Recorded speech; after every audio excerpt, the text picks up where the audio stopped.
Om Namo Bhagavate Vasudevaya. Om Namo Bhagavate Vasudevaya. Om Namo Bhagavate Vasudevaya. So it's September 9th, 2025, Bhaktivedanta Manor, reading from Śrīmad-Bhāgavatam, Canto 3, Chapter 12. We're going to read 40 and 41. So I'll just go through 40, and then we can do 41 responsively. So das yukto purvavaktrat purishyagnis tutautavat aptor yamatrito aptor yamatiraucha vrajapeya sagosavam. All the different varieties of fire sacrifices, the Shodasi, Ukta, Purisi, Agnistoma, Aptoryama, Atritra, Vrajapeya, and Gosava sacrifice were manifested from the eastern mouth of Lord Brahma. I wonder how you figure out which mouth is in which direction. I mean, if he walks around, is the mouth still in a particular direction? So that was like, do I always have to be facing north? Or I was trying to figure out how you, unless you think the front-facing one is north, no matter where he's facing, and then the other faces are decided accordingly. We know that each Lord Brahma has a certain number of heads according to the number of directions there are in that universe. You know that story in Chaitanya Charitamrita where the Lord is talking to some Brahmas with 10 million heads? That's because they have 10 million directions in that universe. I have no idea what that means. I'm just repeating without, I have no vigyan about that at all. Okay, going to text 41. Vidyadanam tapasatyam dharmasyeti padani cha ashramascha yata sakyam ashrijat sahavrittibhi. Vidya, education. Dhanam, charity. Tapaha, penance. Satyam, truth. Dharmasya, of religion. Iti, thus. Padani, four legs. Cha, also. Ashranam, spiritual orders of life. Cha, also. Yata, as they are. Sankyam, in number. Asrajat, created. Saha, along with. Vritti-bihi, by vocations. Srila Prabhupada's translation. Education, charity, penance, and truth are said to be the four legs of religion. Is that interesting? Is that interesting? What do we usually say are the four legs of religion?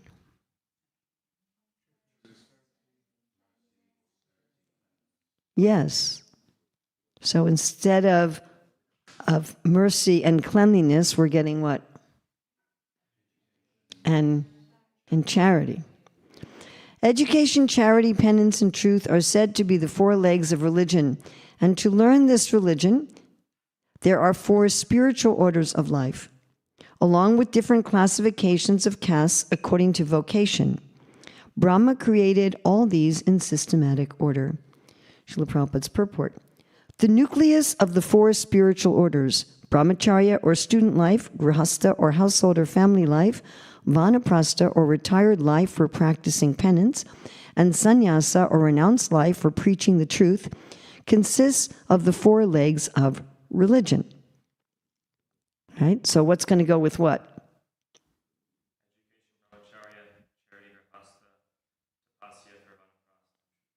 Yes. Did everybody hear that? The vocational divisions are the brahmanas, or the intelligent class, the kshatriyas, or the administrative class. How people often hear administrative, and they think that means anyone who manages anything. But Prabhupada's talking about government, societal administration. He's not talking about that if you manage a bakery that you're a kshatriya. Well, people think like that. Just like, Nanda Maharaj, we even call him King Nanda. But is he a Kshatriya? No.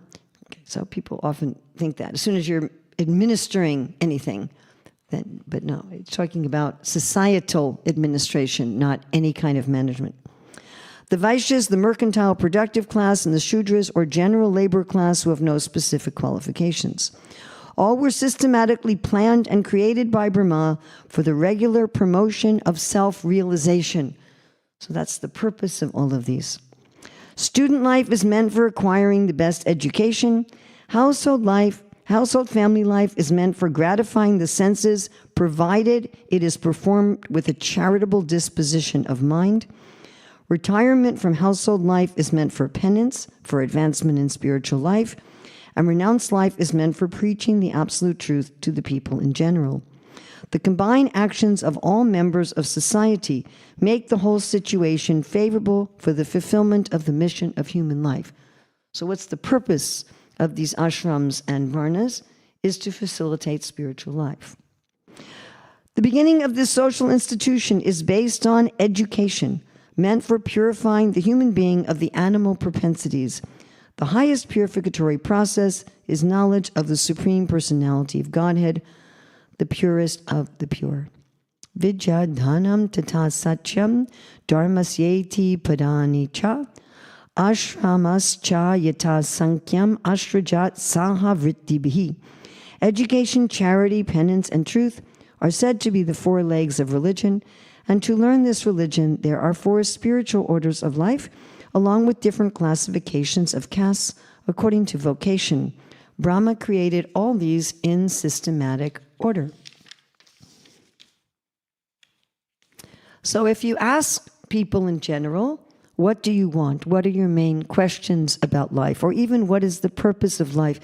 Srila Prabhupada was asked in South America, what is the purpose of life? Do you know what he answered? Happiness. Yes, he said, Ananda, the purpose of life is to be happy. I remember I was 13, and I was babysitting. I had a summer job being like a nanny to these kids, and they were living with their grandparents. Their grandparents were out, the kids were sleeping, and I had nothing to do. There was no internet box in my pocket in those days. I think I probably had a book with me. But I was thinking, what's the purpose of life? What's the purpose of life? And I decided that the purpose of life was Ananda. The purpose of life is to be happy. And then I asked a very funny question. I said, am I happy? Now, folks, if you have to ask that question, immediately you can understand that you're not happy, like, am I happy? And then I wrote down a list of things, really, that was kind of like a gratitude list. You know, what facility I had in my family, or that I was a good student in school, and that kind of things, that I had friends. And I looked at this list, and I said, oh, I must be happy. I have all these things. I must be happy. People don't know how to be happy, how to find meaning and purpose in their lives. So what is given from Lord Brahma, we talked about this the other day as well, it's holistic. He's giving the science of how to be happy holistically, how to find ultimate happiness, and how to have a support for ultimate happiness that also helps you to be happy on the way to finding ultimate happiness.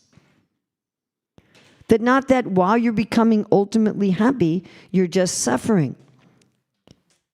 You know, we read in the Bhagavad Gita, Dukhalayam Shasvatam. Alayam means a place. Dukkha means misery. So I heard from Chaitanya Charan Prabhu one time in class that I thought was very insightful. He says, Himalaya. Alaya, you can have a place, and Hima means what? Ice or cold. The place where it's cold.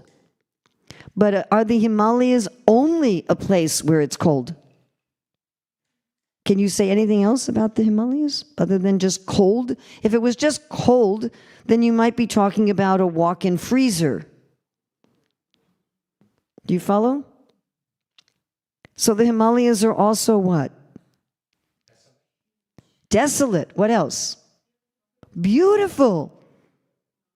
They're majestic. We don't feel inspired just looking at a picture of a walk-in freezer. Anybody feel very inspired? When anybody put a photograph of a walk-in freezer, on there, or a big picture just of an ice cube on their wall? But people are going to put photographs or paintings of the Himalayas on their wall, correct? Yes? Well, coldness is not the only feature. And then, of course, if one works in this world in a specific way, one actually doesn't experience the dukkha. We do not have a philosophy of just suffer, suffer, suffer, suffer, suffer in life, and if you do the right things, you'll go to heaven where you'll enjoy. Is that our philosophy? I hope not. I hope not. We have tapaha is one of the elements, but tapaha should be also, ironically, enjoyable. Prabhupada talks about in Brahmacharya ashram how the children should get pleasure from their austerities. Don't we all have austerities which give us pleasure? Correct? Well, if you think about what kind of austerities give us pleasure, you'll see it's when there's dharma. This is talking about the 4 legs of dharma.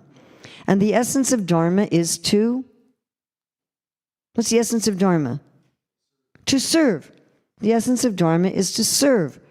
When we do austerities to serve, and especially if we're serving someone or something that we love, that inspires us, those austerities do not feel painful. Prabhupada talks about the burden of the young husband on the young wife, the burden of the child in the lap of the parent. Those do not feel like austerities.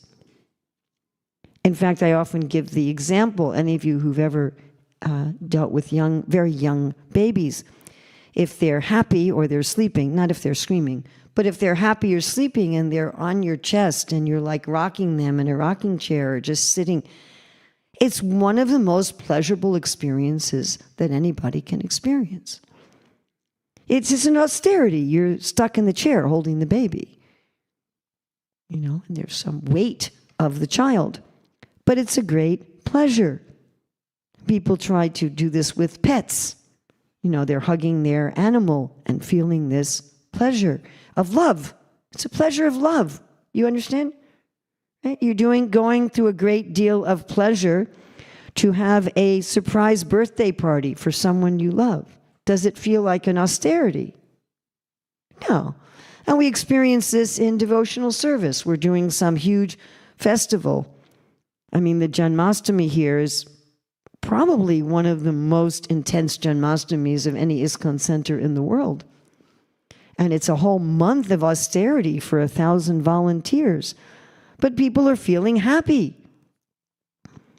Yes, so this dukkalayam shasvatam, it's only for those who have the wrong consciousness. If you have the consciousness of trying to enjoy the world, then it's a place of misery. And Prabhupada writes this in Krishna book, chapter 20. He said, for the materialists, they see the world as very aggressive, but the devotees see that everything is happily situated. And when I quote this to people, people have said to me, Urmila, you must be misquoting this. The non-devotees think they're happy, and the devotees think that everything is aggressive and miserable. And I'm saying, then why do you want to be a devotee? So Lord Brahma is creating a system by which not only do you achieve ultimate happiness, but even in this world, in the process of achieving ultimate happiness, you also feel happy. Does not Krishna say this in the 3rd chapter of the Bhagavad Gita? That he's created this system of yajna for, anybody remember?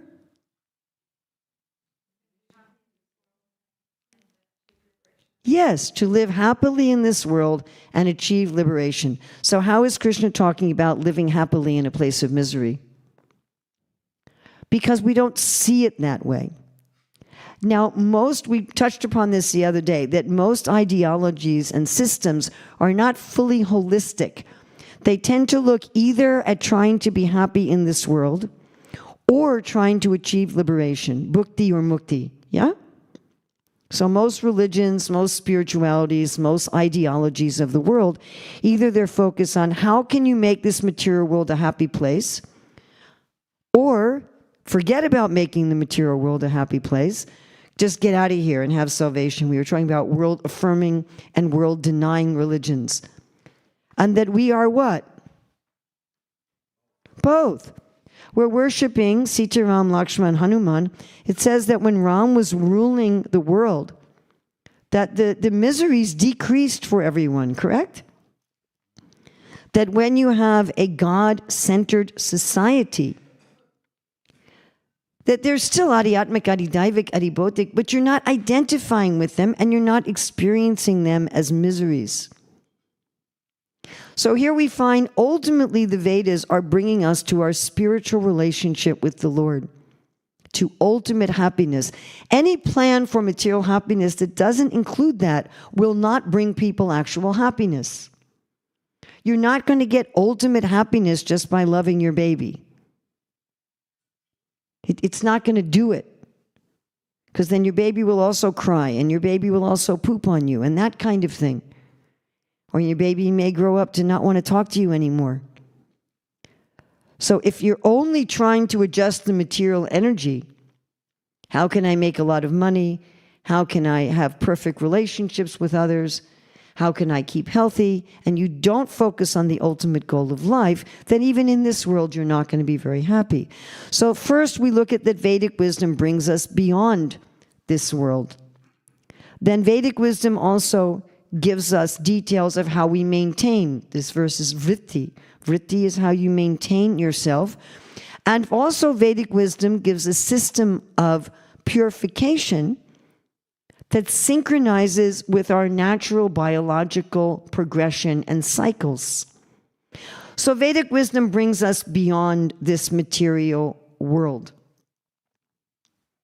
through a process of yajna.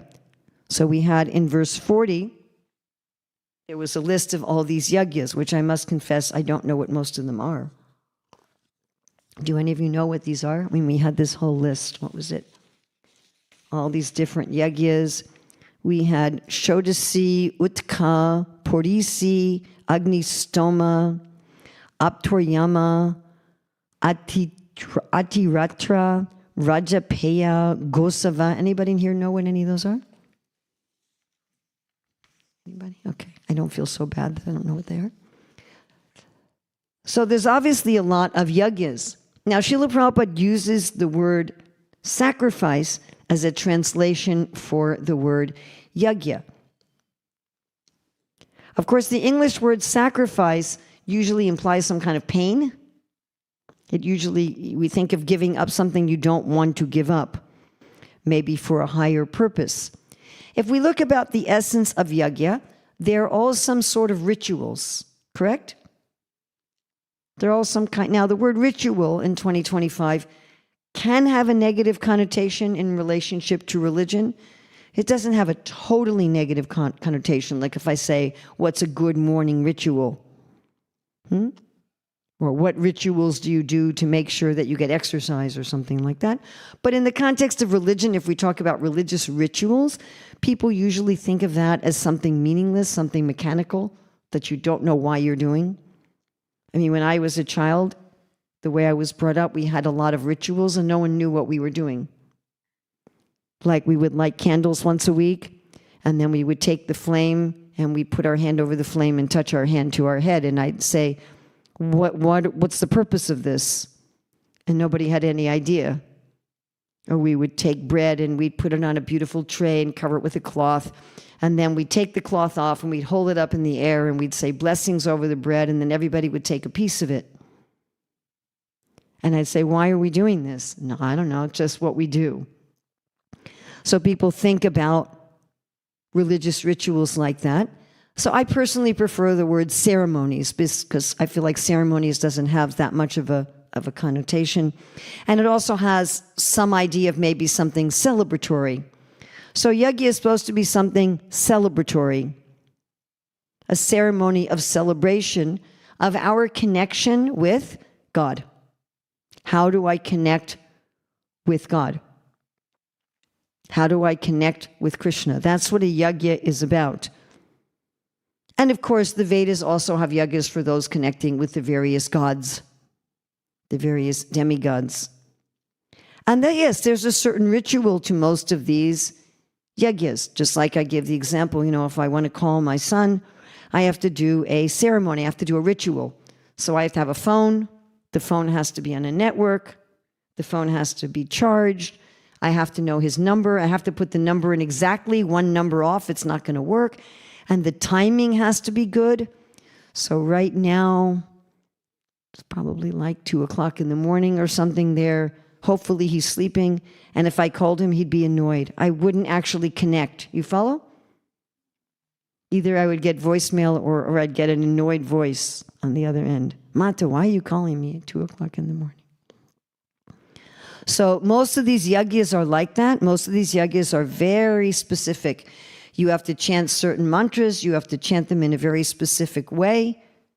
Or instead of getting somebody who's going to kill Indra, you get someone who Indra kills. Instead of getting a son, you get a daughter. Things get, you know these stories, right? So the mantras have to be chanted. They have to be done at a certain time. A lot of these yajnas, you do them at the wrong time and it's messed up. Right? Any little deviation and all the ceremonies have to be done properly.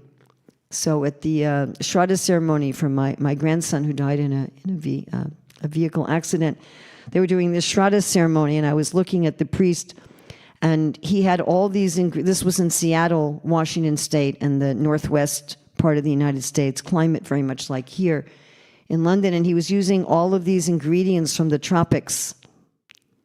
He was using like coconuts and all this stuff. And all of a sudden I thought that originally all of these ingredients, they must have had some subtle power. These yajnas the Brahmanas did in ancient time, they had power. You put an old horse in the fire and you see in the fire a colt comes out. And the Brahmanas could go to you, become an elephant, and then in front of everybody's eyes you became an elephant. And I thought all these things that he's doing, they probably were imbued with subtle powers.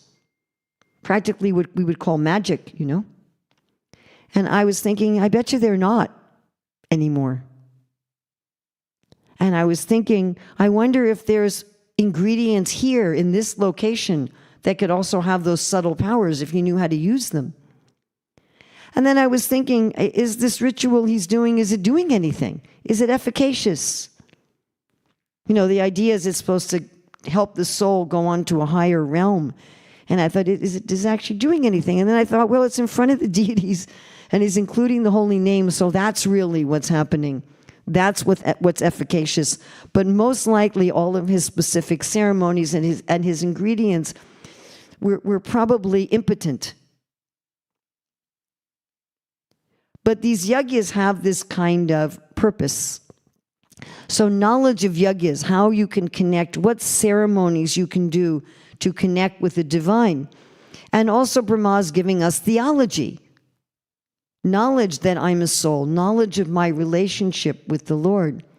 I was just hearing this morning Prabhupada's introduction to the Bhagavad Gita, that in order to hear the Bhagavad Gita, we have to be established in a relationship with the Lord, and he talks about the 5 rasas.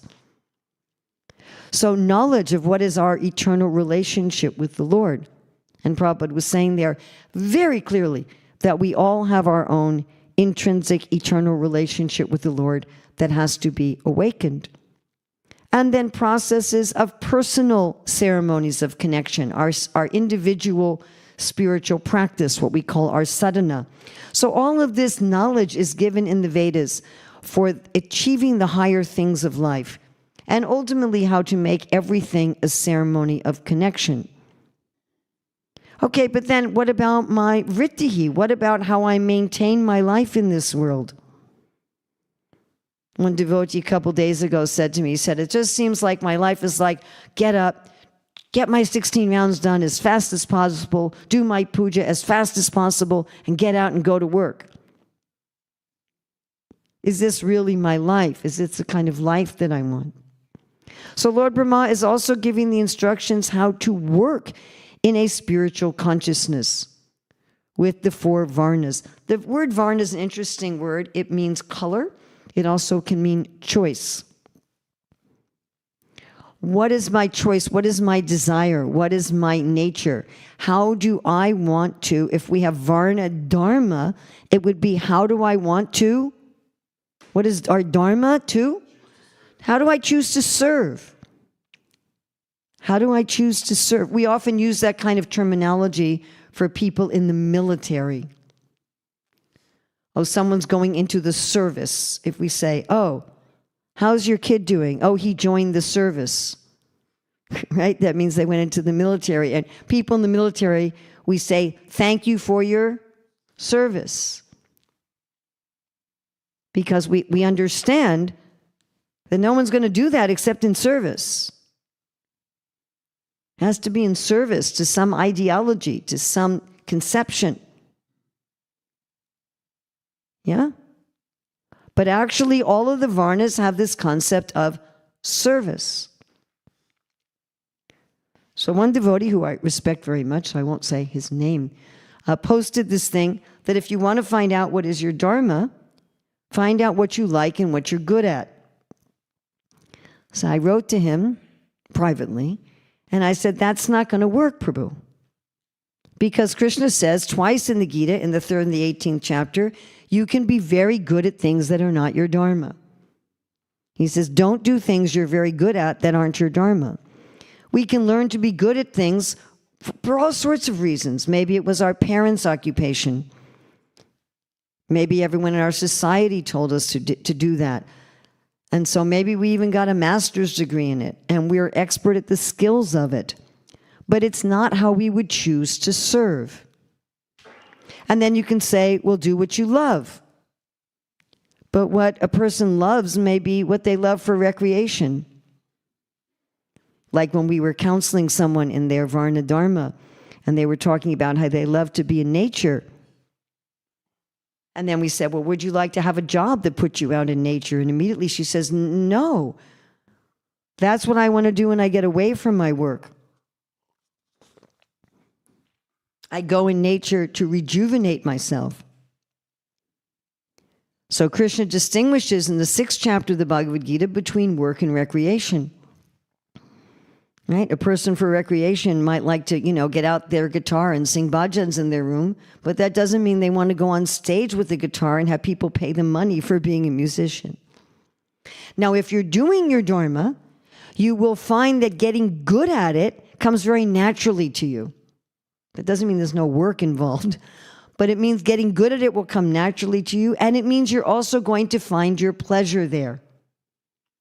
But you're going to find your pleasure there in service. You're going to find your pleasure there in service. So what are the different ways that the 4 varnas offer service? So the Brahmana Varna offers service by giving what to the world? Knowledge, truth, and wisdom. And in order to do that, the Brahmanas have to be very what? Studied. They have to know truth. You can't give truth if you don't know it. And they also have to be very what? Detached. Because truth has to be objective. If I'm going to skew truth according to what people want to hear, that's not going to be useful. That's why we distinguish between journalism and advertisement. Correct? Does anyone expect an advertisement to be truthful? No.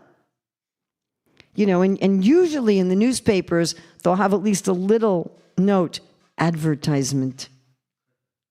Right? Of course, they try to make that as small as possible and gray out the scale many times so that you really have to look and see, is this an advertisement? Formerly in the newspapers, they would keep the marketing department on a different floor than the journalism department, and sometimes have even different elevators, different lifts, so that there wouldn't be a mixture, so that the journalists wouldn't be skewed by what do the advertisers want to have in the newspaper. Sometimes brahmanas would live apart from the rest of society out in the forest. So they weren't even interacting with society. Right? So this objectivity, and to be willing to sacrifice themselves for objective truth, even if it means that they're persecuted, even if that means that they're jailed, even if it means that they're tortured. Do we see this in history? People who speak objective religious truth or objective scientific truth that's not so much in line with the prevailing ideologies. They often get jailed or tortured or persecuted. Prabhupada talks about how traditionally the Brahmanas were expert in Ayurveda and in astrology. And they would go door to door, and he said, everybody wants to know about their future. So you go to a door, would you like to know your future? Sure, yes, of course. So they would tell the person's future, and then they'd say, are there any health problems here? And then they'd help with that, and then people will train to give the Brahmanas some donation. And in the course of giving that astrological knowledge and Ayurvedic knowledge, they would also impart higher knowledge about yajna. They would use people's interest in that to also bring them to the divine. And so the Brahmanas had this idea, I'm doing this in service not just to the people, but in service to God, in service to Krishna. Definitely. And then you have the Kshatriyas. So what is their service for society? Protection of society.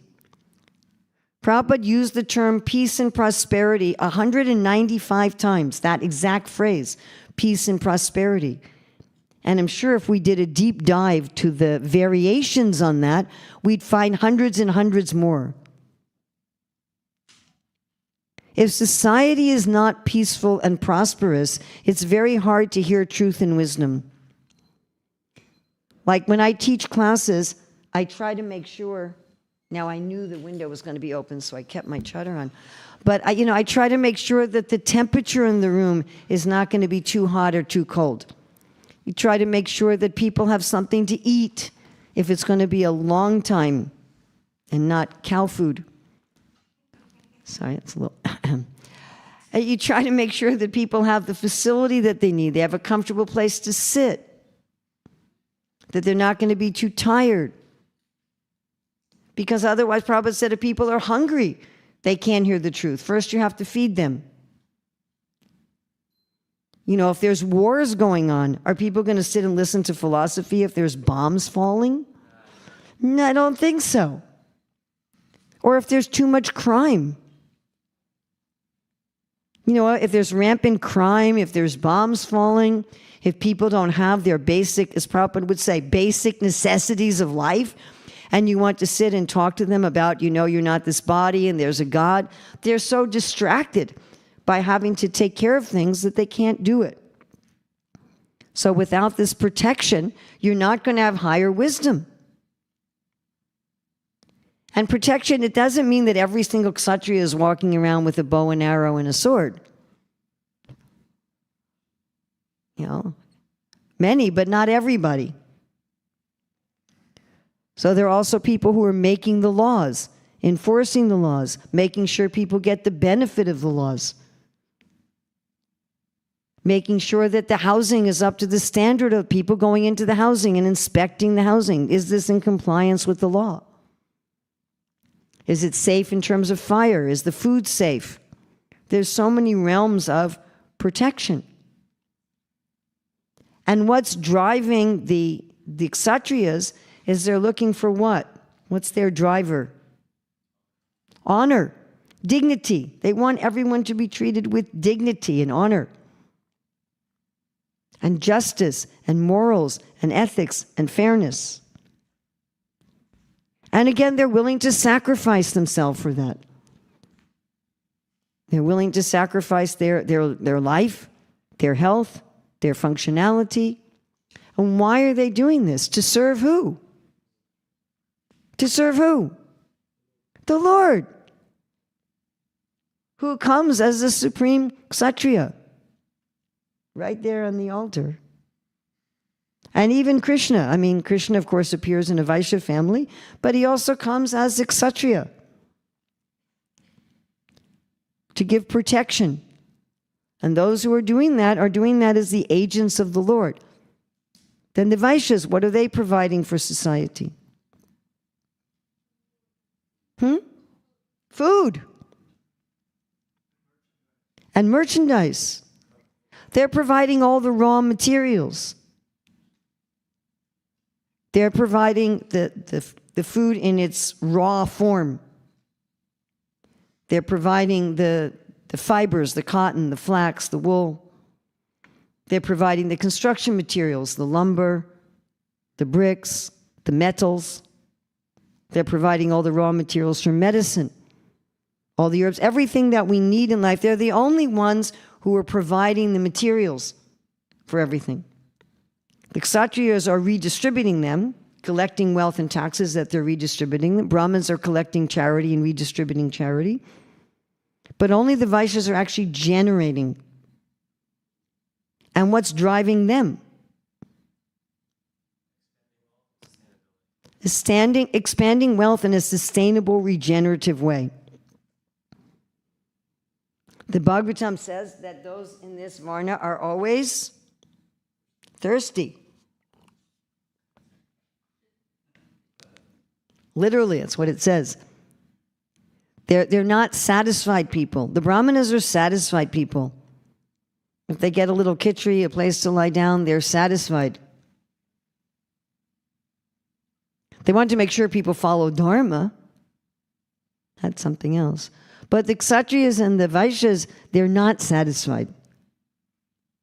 The Kshatriyas want to protect more people. The Vaishyas want to create more food. They're not going to just grow a little garden in their backyard. They want to make sure that there's enough food, clothing, everything, but in a sustainable way.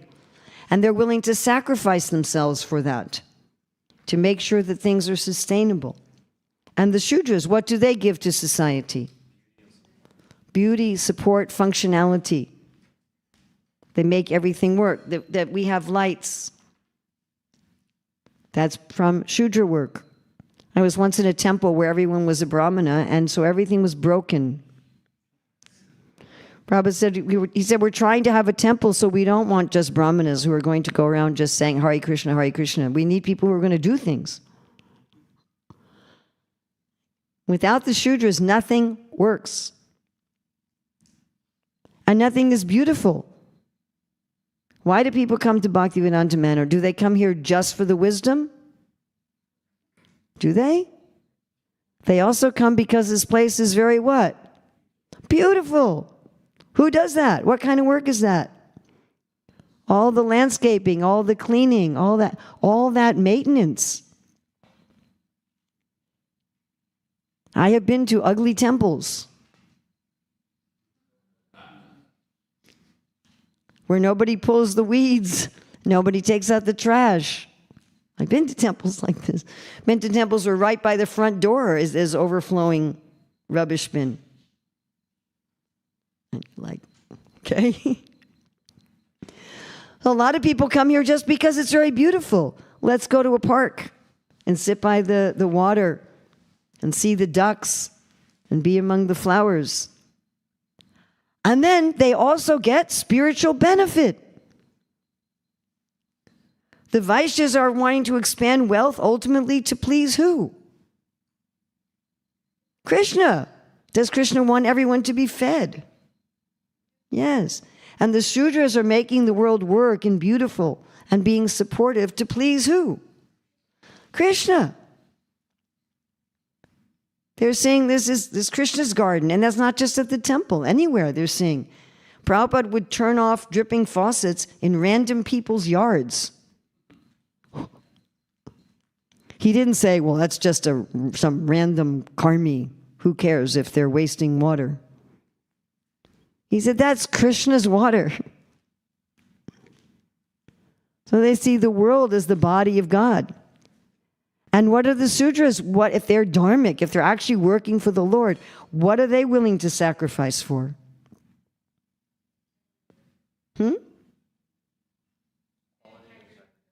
The quality, integrity of their craft or their service. If someone says to them, instead of doing stone carving, and this is my personal experience, instead of doing stone carving, just pour fiberglass, mix fiberglass with concrete into molds and make it look like stone carving, and it'll be cheaper and faster, a dharmic Shudra is going to say, no, I'm not going to do that. I'm not going to pollute the whole Shudra Varna. Sorry, not going to agree to this. We're going to keep the craft. So this is how one is moved in service. And are any of these varnas more spiritual than the other? Prabhupada would say, of course, here you have a tile floor, but in many temples we have a marble floor, and Prabhupada would say, whether you're cleaning the marble floor or you're bathing the marble deity, it's the same. The floor is also part of the body of God. That Krishna doesn't distinguish like this. In Mathura, Krishna and Balaram go to the florist and the tailor and say, you will have all happiness and prosperity in this world, and you will go back to Godhead. He didn't say, oh, you're just a Shudra. So whatever is our innate dharma, however we're moved like that, that should be our source of livelihood. The first basic aspect of Varna Dharma is that however we are moved intrinsically to serve should be the way that we maintain ourselves. Then we're looking at the 4 ashramas. So the 4 ashramas are part of our natural biological system. Am I doing better with the mic? I'm really trying to be super conscious. So if you have a normal lifespan, you're going to first be a child, right? Then you're going to be in full youth. Then you're going to hit middle age, and then you're going to hit old age, right? If you have a normal lifespan, typically. And the psychology for each of these stages of life is different. The physiology is different. The psychology is different. Even the brain works differently. The brains of young children work differently. They have different predominant wavelengths than in adulthood.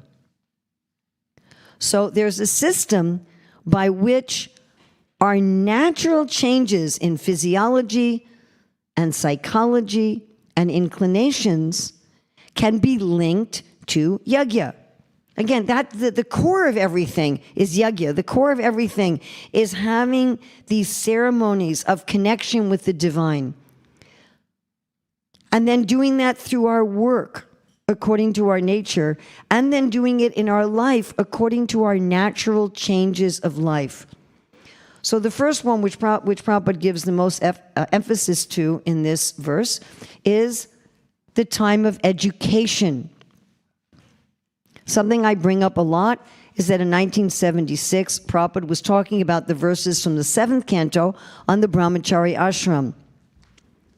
And he was going back and forth between the Brahmachari ashram and the temple for adults and the Gurukul school for children. He was equating them. So our Brahmachari, Brahmacharini ashrams should be places for? No. Education. There should be places. Now, Bhaktivedanta Manor, it does a lot of education in the ashrams. Compared to most Brahmachari, Brahmacharini ashrams I see, there's a lot of emphasis on education. Like I noticed in the ladies' ashram here, I've noticed this over the years. Do you still have like that 3-month course where people come and they come to study for 3 months? Or this concept of the Be a Monk Challenge. Come and get some education. Okay, so now that I've finished praising you, now I'm going to challenge you. And hopefully I'll be invited back after I challenge you. So generally, the education we give in our temple ashrams is just in yajna and sadhana. But Prabhupada says in the second canto that the brahmachari ashram is also meant to give specific training for a livelihood. And Prabhupada wanted varnashram colleges in every center. So our ashramas should be a place for training in varna. And a devotee just sent me a quote yesterday that from the fourth canto about Dhruva Maharaj, that unless one is trained in their tendency, they cannot fully exhibit their varna. We have to be trained in our dharma. Okay, you have the natural tendency to be a Vaishya. How to be trained in your dharma. You have a natural tendency to be a Shudra. How to be trained in your dharma. And this should be happening in our brahmacharini ashrams. Please don't shoot the messenger. And training in ashram. We know very well that the majority of people who stay in our brahmachari ashrams are going to become grahastas. That's normal. That's natural. There's only a tiny percentage of people who are going to stay renunciates their whole life. That's normal. Yes? Yeah, okay. So we should also be training them for their future as grahastas. How to be a good husband, how to be a good wife, how to be a good parent. How to be, what here was the essence of grahasta life? What was the word? Charity. How to be charitable. What does it mean to be charitable? How to be charitable not just with your money, but with your time, with your talents. How to give in service. Often people come and say, I want to do service, and the only thing we have for them to do is scrubbing pots. I mean, scrubbing pots is good, but that shouldn't be the only way that people have to volunteer. Here again, at Bhaktivedanta Manor, you have so many different things going on here that there's often a wide range of volunteer service people can do. But in many temples, it's just like, I want to do some service. You can clean the floor. So to teach people how to be charitable, how to have a God-centered home, how to have the ashram connected with the Lord. And also, some people in the brahmacharini ashrams are not going to become grahastas. They're going to stay lifetime renunciates. But still, most of those people should graduate from the brahmachari ashram, which is a school meant for young people. The seventh canto says the brahmacharis can go to become grahastas, vanaprasthas, or sannyasis. And I see that many of our people who remain as renunciates go from the brahmachari ashram to the vanaprastha ashram. They often travel and they become preachers. They're not just in school. They're not just under strict discipline in a school. They become adults. Now, in most temples, we have some people who psychologically stay students.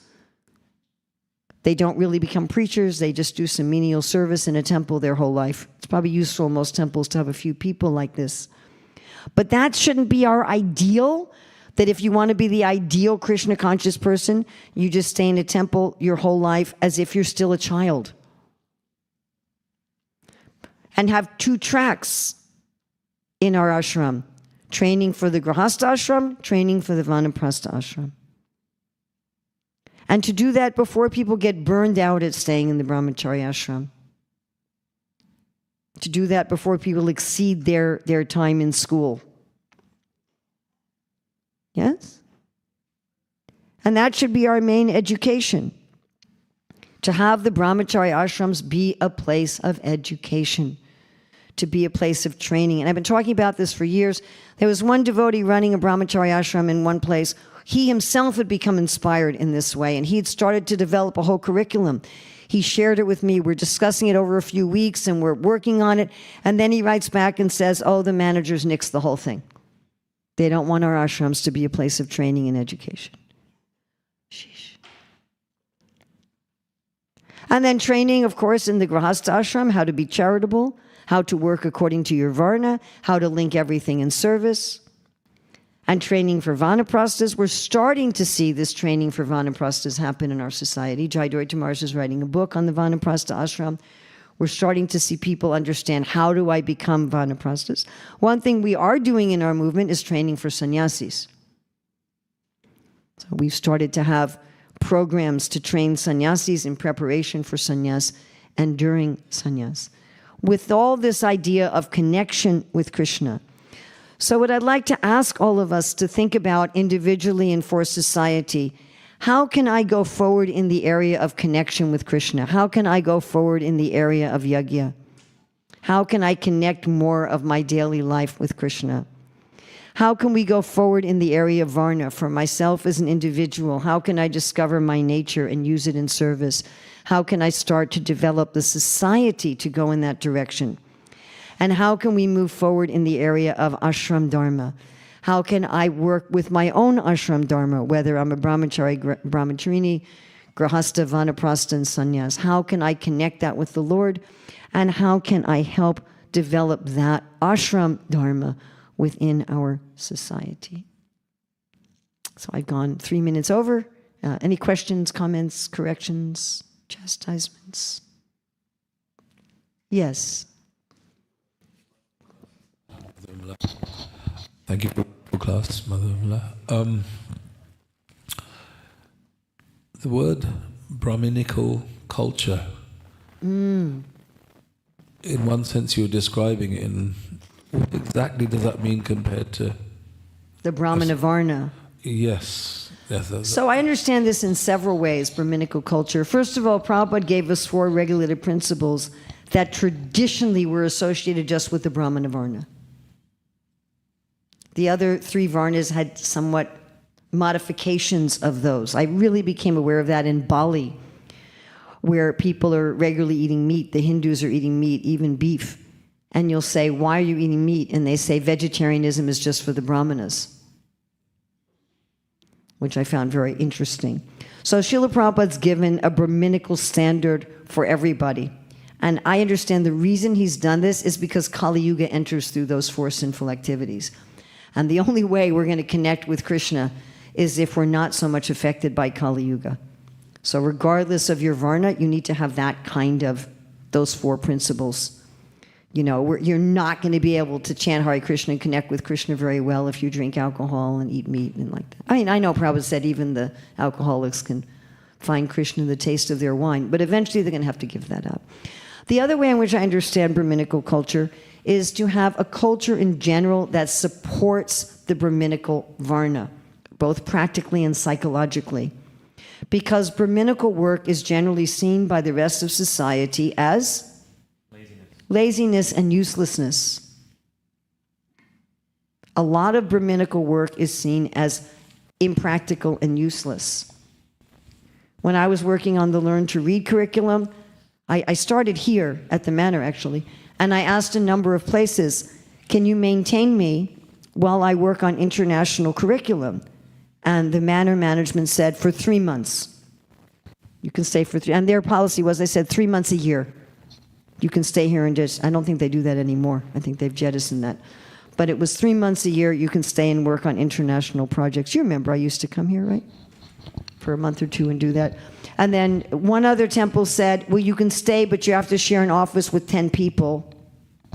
And then, you know, another place said you can stay for a month. And there was only one place that said you can actually just stay as long as you want, no local requirements put on you, and you can just work on this. So that's a lack of Brahminical culture. You know, and I understand temples have practical requirements and a limited number of rooms and that kind of, I understand that. But if you just think about it, you know, if you went to most places and said, I want to spend a year to write about the difference, or just to study the difference between the poetry of Srila Rupa Goswami and Srila Krishnadas Kaviraj, will you feed me and house me? Most places will say, sorry, we can't facilitate something like that. And to know that the Brahmanas have to be maintained, because Brahmanas by nature are not money-minded. They're just not. And in fact, they can even get so absorbed in intellectual work that they forget about their bodily needs. So somebody has to be thinking about that for them. So a Brahminical culture is a culture that on a practical level supports people doing Brahminical work, and on a psychological level supports the importance of Brahminical work. Does that make sense? Because without the theoretical study, you can't do the practical stuff. But the theoretical study in and of itself does not appear to be practical. Does that make sense to everybody? Yes? So that's my understanding of it. We could take one more, and then... Oh, we'll take two more. I'll take one. Yes? Yeah. I meet lots of young people. They speak to me because they find it easy to communicate with me. Oh, yes. And one thing that they're frustrated about is not knowing their Varna. Yes. Right here at the center. And so I talk with people from different backgrounds. And I know you're here to do something about that. I heard sometime last week. That's the rumor, yep. Oh, the rumor, all right. Mm-hmm. So I'm thinking, is this something that you planned for other centers in ISKCON, or is it just... Okay. Yes, is a simple answer. Mm. Do you want to know the whole plan? Well, I would love to hear it. Well, I'll see if I can make it very, very fast. So we worked for 6 years, myself and Dr. Ruchira Datta, to write a book, Career Dharma, about Varna Dharma, with thorough research. We've been teaching it all over the world. We developed an online course that people can hook up with. We have plans for a simplified version. We have plans for a super simplified version to go into the schools in Azerbaijan under Swayam Bhagavan Keshav Maharaj. Azerbaijan, okay, thank you. Azerbaijan, I have the emphasis on Bai. Okay. One of those words you look at like, how do I say that? And then we're also, what we just completed here was certifying people who can actually help people discover what their Varna is, to become coaches in that. And that really is a step towards creating a Varnashram college, because before you can train someone in their Varna, they have to know what it is. And it's not like you say to people, you're this, you're this, you're this, but the science of self-realization, you help them to realize their self. So, yes, Jayanti? We're past time, so if you want to leave, it's fine. Thank you so much. Yeah, okay. Yeah, thank you so much for your beautiful class. I always have problem with the Varnas, specifically because in Kali we are in mixed Varnas, like Varna Sankara, most of us. So we have different... It's funny, I went to look that up and I couldn't find it. So I'm really wondering if it's one of these ISKCON legends. Couldn't find the Varna Sankara? Well, the first Varna Sankara can mean mixed by birth. You know, in ancient times, or not that ancient, people were very careful to marry someone of the same Varna, and then they knew these rituals by which they could have a child of the same Varna. Is it That doesn't work now. So your parents are probably of two different Varnas, and they didn't know the rituals to have you. So we know, it used to be children could be trained in their occupation from a very young age. You had good astrologers who could look at the chart and say, okay, I know what this person's Varna is, and their parents were that Varna, and they did the rituals. And so most people had the same Varna as their family. That's no longer operative. The astrologers today aren't that good. People don't know the rituals, or the rituals have no efficacy. People are from different, so our process for finding our Varna now has to be a little bit different. But I don't see that anybody's in a mixed Varna. I don't see how you could be in a mixed Varna. I don't see how it's possible. And actually in this fourth canto purport, Prabhupada was indirectly saying like that the Varnas have mutually contradictory dharmas. You can't be a mutually contradictory person. You wouldn't be able to function. You'd be at a war with yourself. a lot of Well, a lot of people are confused. Yeah, confused. So a lot of people are very confused, but your actual nature is not confused. You're confused about your nature, but the nature itself is not confused.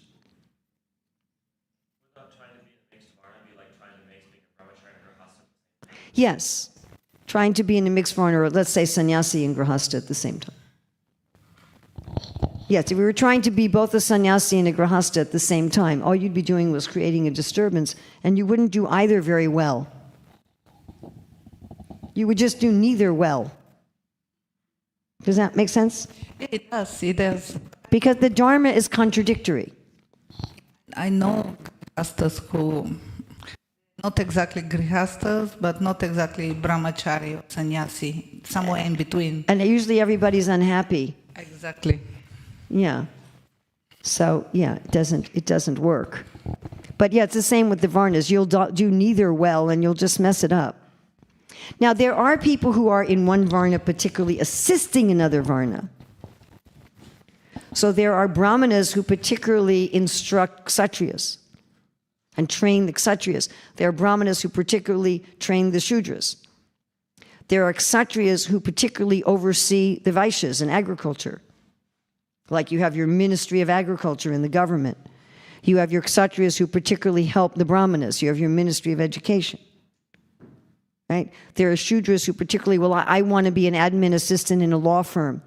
You have your shudras who really want to assist government. So you do have that kind of a situation, but they're still just doing their own work. And you also had a question? Anyone who wants to leave, you can leave because we are over time. Yes. My question was about charity, because some devotees think that if they give everything to Krishna, they don't need to give it to someone else. Oh, if I give everything to Krishna, I don't need to give anything to someone else. But Krishna himself says in the 18th chapter that charity, austerity, right? And what else? Penance. No, austerity, penance, same things. Sacrifice, yajna.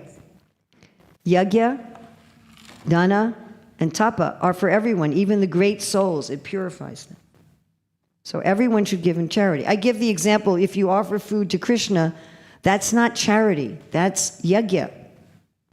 You haven't fulfilled your charity by giving things to Krishna. Krishna is not an object of charity, unless he comes as Vamandev and you don't know he's Krishna. When you take the food you've offered to Krishna and you distribute it to other people, that's charity.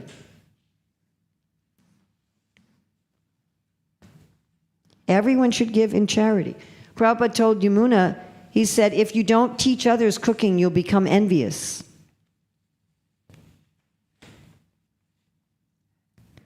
Envy is the opposite of charitableness. So envy is, okay, I'm a really good cook, but I don't want anyone to be as good of a cook as I am.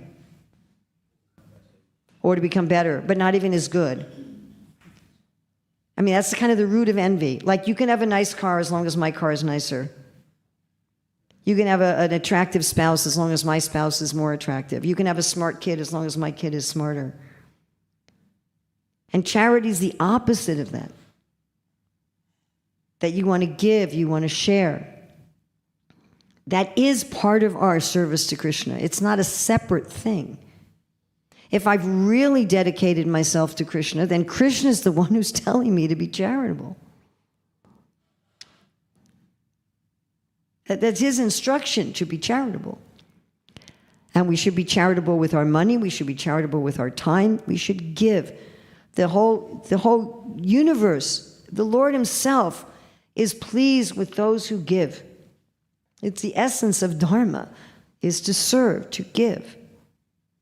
So it's not a dichotomy. It's not, I just serve Krishna and therefore I don't have to give anything. If I'm serving Krishna, I will be giving. Because that's what Krishna wants me to do. He wants me to be a giver. He doesn't want me to be selfish. He doesn't want me to be a taker. Right? We have these stories was that Avanti Brahmana who was a miser. He didn't even want to give to his family. And he was condemned for this. So just thinking about myself it's condemned. I mean, Prahlad Maharaj said, I don't want to be like these people who just go off to, along by themselves and just take care of their own spiritual life. I want to help everyone. This is the mood of Lord Brahma. He says, I'm simply concerned with everyone. How can I purify everyone? How can I help everyone? And there's no compassion. Without charity, there's no compassion. There's just selfishness. Does that make sense? I was remembering also in the Bhagavad Gita 3:20, it says, whatever you give in charity, give it to me. Do it as an offering to me. Yes. Yatapasi yat kroshi yat jahasti dasi yat yatapasi sikanta yatat krushva madarpanam. Whatever you do, whatever you eat, whatever you offer and give away, do all that as an offering to me. Okay, whatever you eat. Does that mean you don't eat?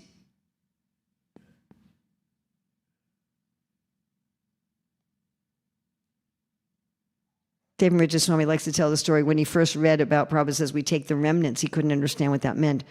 He thought it meant you take whatever's stuck to the bottom of the pot and you eat that and you throw everything else away. He couldn't make heads or tails out of it. I offer to Krishna and then I eat it.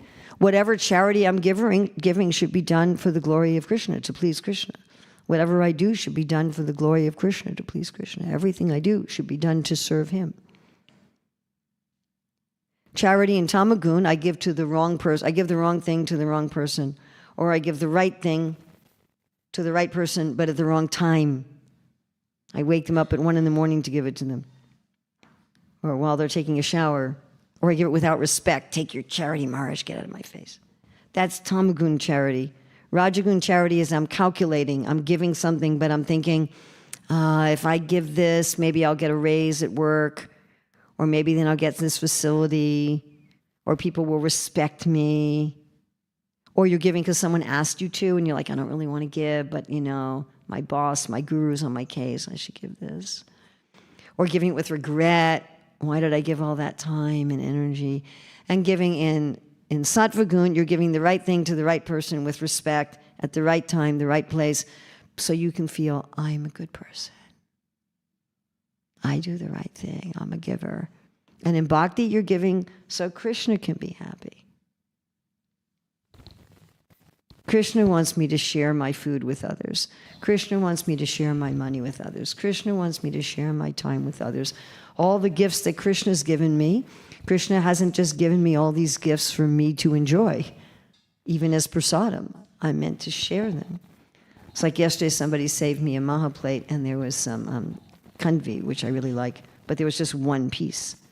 And my friend Chidi Shakti came and we bought some stuff from the cafe and we were sitting down and I said, is it all right if I eat the whole kanvi?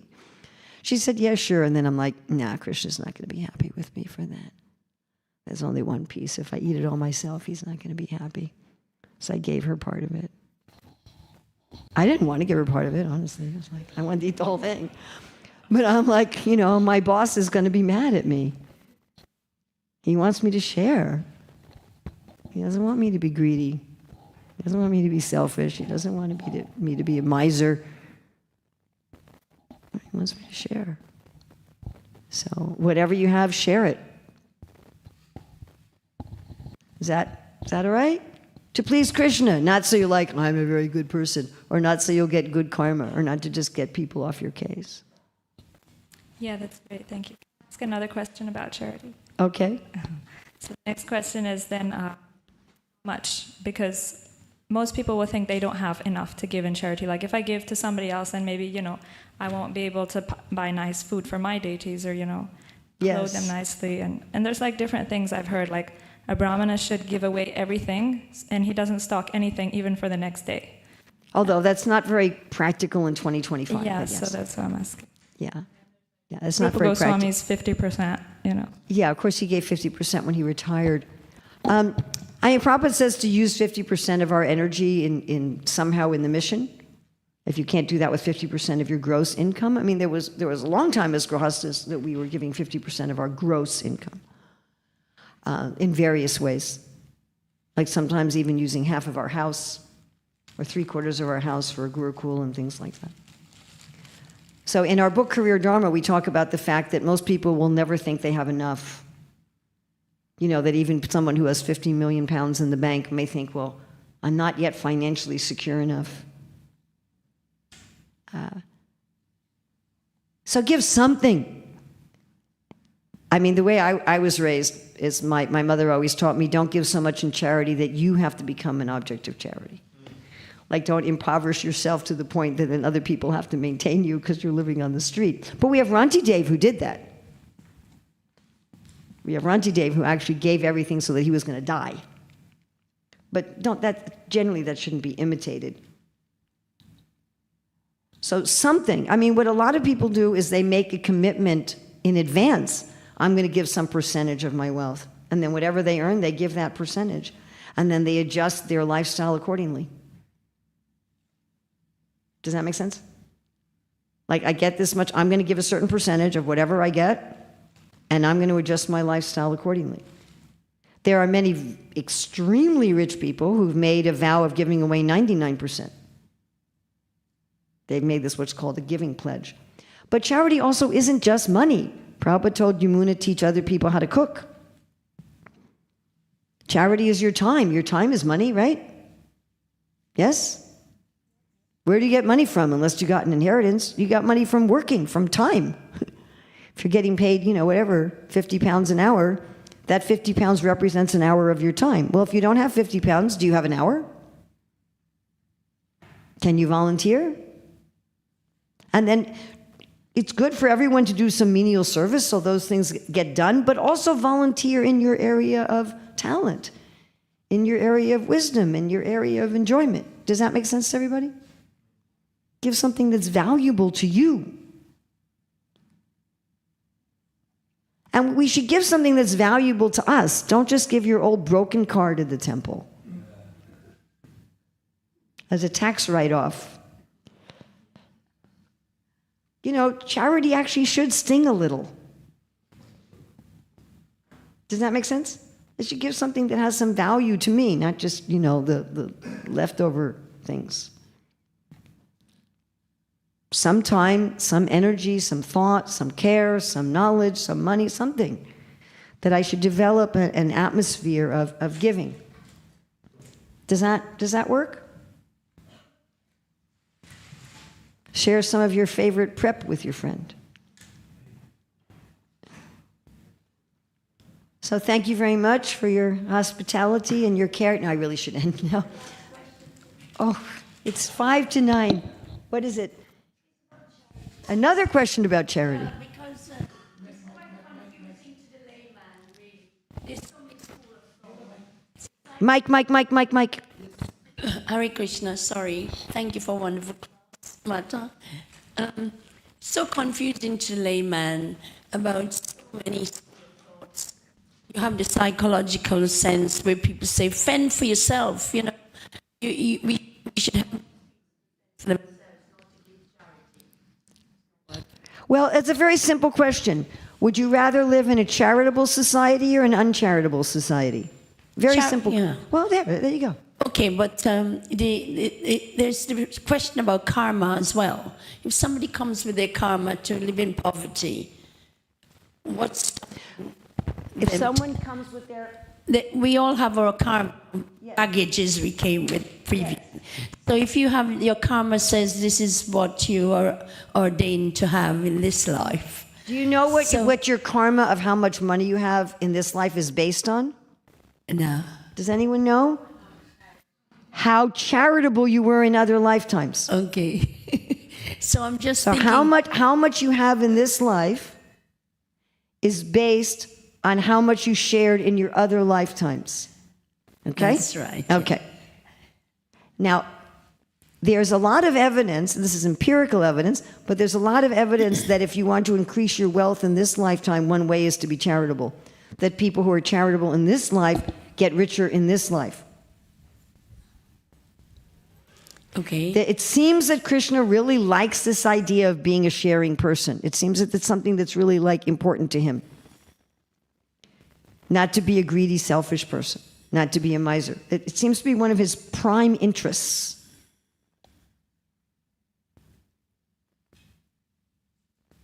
So when you come with that baggage, okay, you don't you're not aware that you're preparing yourself for the next life. Of poverty, yeah. Yes, so should you not live out your karma without having people to hand out?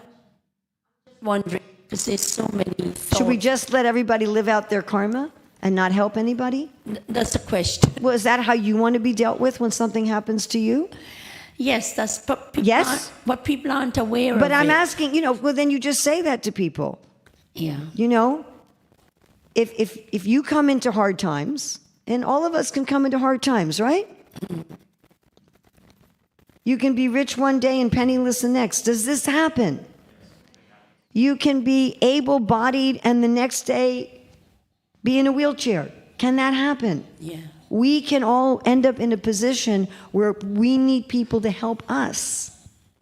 And we don't want people coming to us and saying, well, that's just your karma. See, what happens is, if you help somebody on a material level, if you help someone in need, you get good karma. If you refuse to help someone in need, you get bad karma. Now, we're not interested in karma or vikarma. We're interested in akarma. We want to help people because Krishna wants us to help people. Even if we're not successful at helping them, at least we want to try, because Krishna wants us to help people and not hurt people. We're not in charge of the results of our action, but we at least try.